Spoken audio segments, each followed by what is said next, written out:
அஸ்ஸலாமு அலைக்கும் வரஹ்மத்துல்லாஹி வபரகாத்துஹு.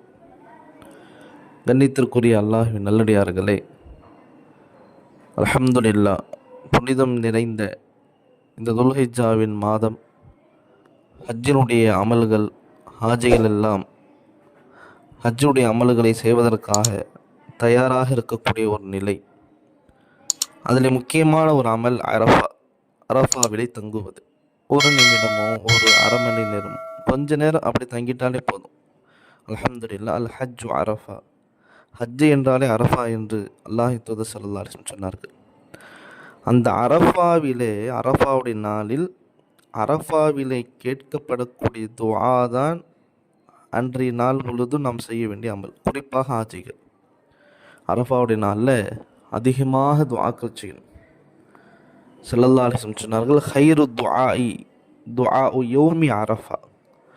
துஆக்களில் சிறந்தது நாம் செய்கிற எவ்வளோ துஆ செய்கிறோம் அல்ஹம்துலில்லாஹ்.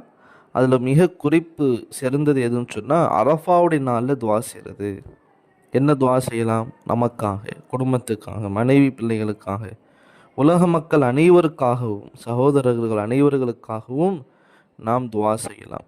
அதை தாண்டி பொதுவாக அன்றைய நாளில், குறிப்பாக அன்றைய நாளில், அரஃபாவுடைய நாளில் நம்முடைய துஆக்களில் இந்த வார்த்தையும் சேர்த்து கொள்ள வேண்டும்.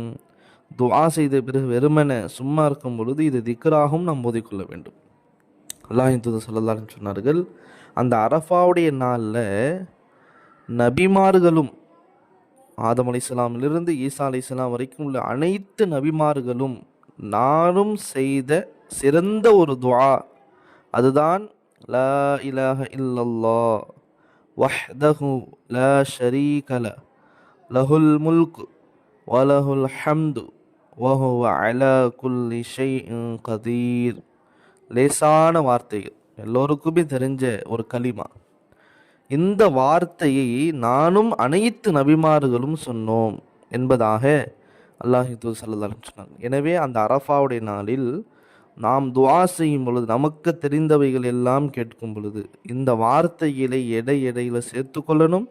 அது இல்லாமல் துஆ செஞ்சு முடித்து ஃப்ரீயாக இருக்கும் பொழுது இதை திக்ராக நாம் எடுத்துக்கொள்ள வேண்டும்.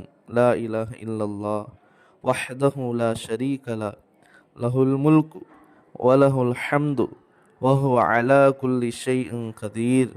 இந்த வார்த்தைகளை எடுத்துக்கொள்வோமே ஆனால் எவ்வளோ பெரிய பாக்கியம். நபிமார்கள் சொன்ன, நபிமார்கள் கேட்ட அந்த துஆவை நாமும் கேட்டவர்களாக விடுவோம்.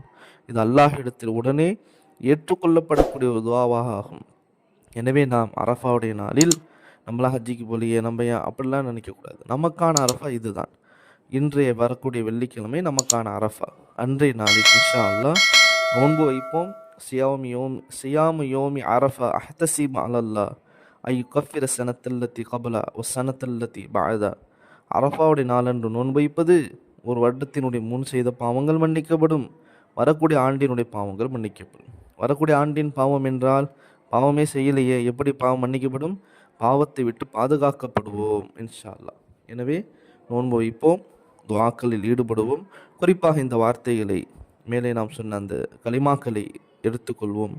அல்லாஹ்வின் அன்பை பெற்று, அருளை பெற்று நாம் எப்பொழுது துஆ செய்தாலும் நம்முடைய துஆக்கள் கபூலாகக்கூடிய அந்த ஒரு நிலையை அல்லாஹ் நமக்கு தௌஃபீக் செய்து அல்லாஹ் அதை நமக்கு நிஅமத்தாக வழங்குவானாக.